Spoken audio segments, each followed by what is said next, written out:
So once again, Horn Note 606 here, and as you can see, we're going to be looking at the S.H.Figuarts Street Fighter Vega. It does say on the box that it is based on his Street Fighter 5 attire.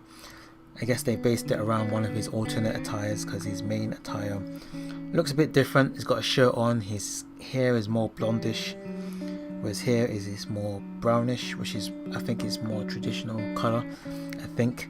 But Vega is one of those characters where his overall look kind of changes slightly. I don't know what the official look. I mean, his tattoos are slightly different compared to one of my other Vega figures in the Sota line, which I'll show you and get onto in a bit. But overall, I do like this figure. I think it's another awesome figure in the S.H.Figuarts Street Fighter line, using that fighting body, as they like to call it. I like what they've done with the line so far, and they continue to do very well with this line. I know M. Bison is coming out and Sagat is coming out. I can't wait to add those to my collection as well. So overall, looking at the figure, I don't really concentrate much on paintwork and stuff like that too much. I'm not particularly that obsessed with it. From what I can see here, everything looks nice. For the paint details they've got, I like the gold bracelets. I like the claw. I like what they've done with the claw. Compared to, I guess, the only other thing that comes to mind is like Wolverine in the Marvel line, where his claws come out bent, never really come out straight. But the claw here, the claw accessory on Vega, is very nicely detailed, and it's straight. You can't really bend it that easy. It's quite hard plastic, so that's very nice. I like what they've done with the lower legs, the paintwork on there, very simple, straightforward. Blue, yellows, and some white. Nice brown shoes. There aren't really any paint defects that I can see on this figure, so overall I like it quite a bit. So there aren't too many drawbacks with the figure. One of the things I would like to draw attention to, I think the main thing is, if you lift up the sash piece, which is articulated, you'll start to see a lot of the gaps in the figure, which is the only drawback, and you kind of have to be careful when you're posing it, I guess, and taking your pictures, because you want that sash to be covering the giant gaps, and they're very noticeable gaps. So if you were to somehow take this off, the figure's going to look very weird without it. So that is one thing to take note of. The other thing to take note of, the mask. So the mask is removable, which is a nice touch, but when you do remove the mask, obviously the head that's underneath the mouthpiece is sculpted to fit the mask. I guess the overall face is sculpted to fit the mask, so he has no mouth. But obviously there is an alternative head that comes with this, so it kind of, that's not really much to worry about. And to be brutally honest, I don't really like the face of the, to be honest, it just looks kind of weird, and it's kind of hard to really justify, because you never know what Vega's face really looks like. Most of the time he's got the mask on, so, and that's how I'm going to be posing my figure anyway, with the mask on. So the face, the kind of, I guess I'm going to call it a bit of a Dobby-ish looking face, it doesn't really bother me that much, because I'm going to be displaying it with the mask on. Things I haven't mentioned yet, so the claw is removable, you can take that off. As far as I know, you can't put it on the other hand, it's only on the right hand, unfortunately. There is no glove that can fit with the claw on the left hand. Looking at, I guess we're going to move on, look at some articulation. There's quite a few articulation points, as always. So start with the head, so you can obviously move the head as always, the neck piece as well. The hair is articulated as well, which is a nice touch, so you can pose that as you do different poses with Vega as he's flying through the air, when he's jumping off that cage and stuff like that. So yeah, that is posable as well. Obviously now the mask can come off. There is a butterfly joint, and there is an interesting hinge. You can actually really stretch those arms out with that joint. There is no upper arm cut, swivel, which is something that I keep forgetting, because S.H.Figuarts, they do the Dragon Ball Z figures, they do other figures as well, and they all have that kind of swivel there, and I keep forgetting that the Street Fighter guys don't have that, which is a bit, it gets you get used to it. You've got the double elbow joint. There's also a swivel at this elbow as well. The arm can rotate, and then you can move it, the actual fist as well, up and down. Obviously you can rotate the arms and all that good stuff. So you got the I guess the ab crunch, upper diaphragm joint. You got a waist swivel as well, moving down to the legs, so the legs can obviously move forward very much, back quite a bit. Upper thigh swivel there.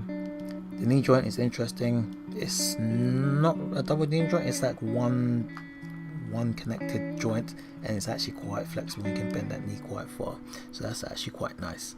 And I like what they've done there, because it actually kind of blends in with his leg. Not perfect, but it's nice. I like the engineering that they put into that.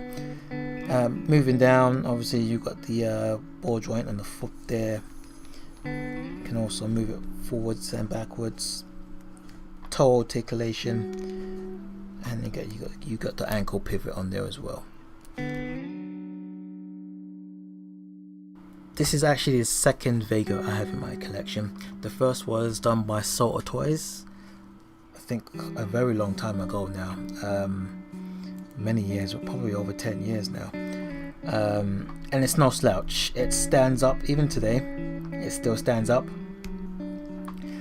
Looking at the articulation, it has a lot of the same articulation points that the S.H.Figuarts has. The main differences probably are the ab crunch is a lot different. The diaphragm joint doesn't exist, but there is an ab crunch.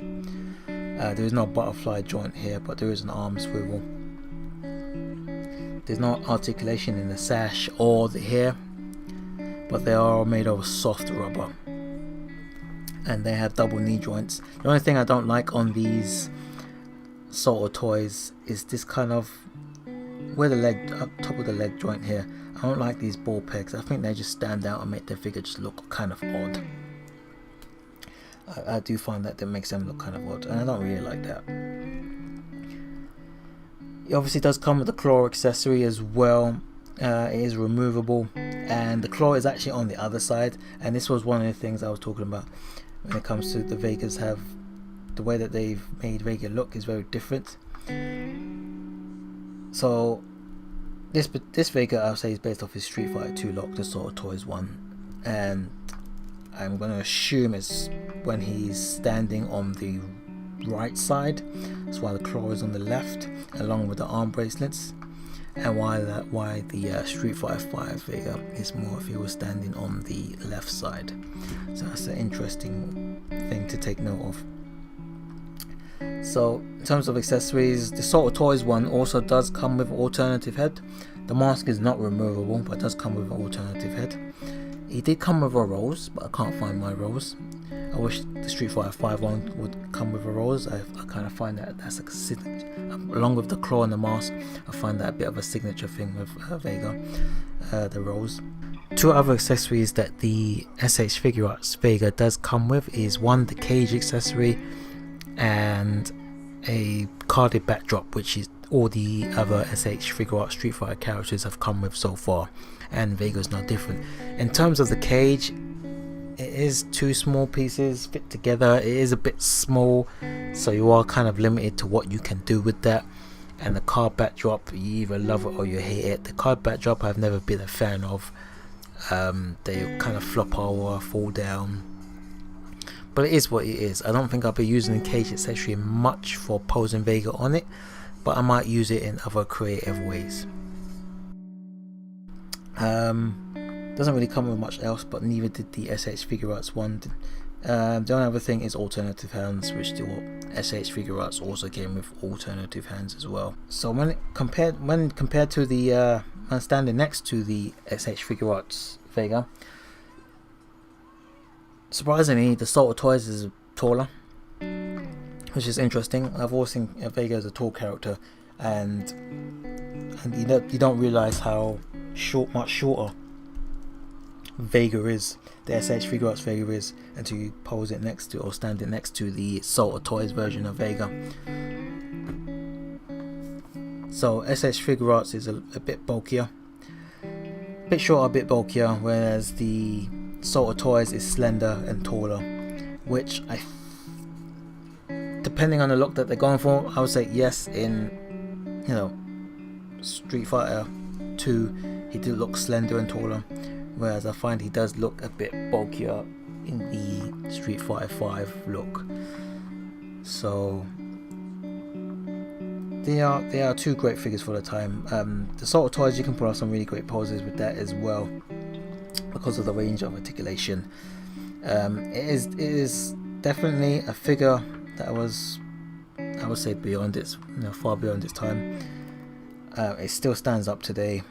It is a great figure. I will always keep these in my collection.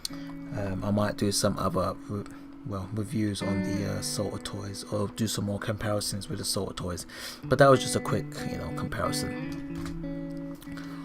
So some other comparisons. So we look at how he is with his other Street Fighter 5 mates. Here is Ryu. That's how he compares to Ryu. Here he is compared to Ken, also from S.H.Figuarts. Here he is compared to S.H.Figuarts Broly, which is a recent pickup. Here he is compared to Hasbro's Transformers Siege Soundwave, just for a few kicks. And here he is compared to the Hasbro Power Rangers Lightning Collection Beast Morphers Gold Ranger.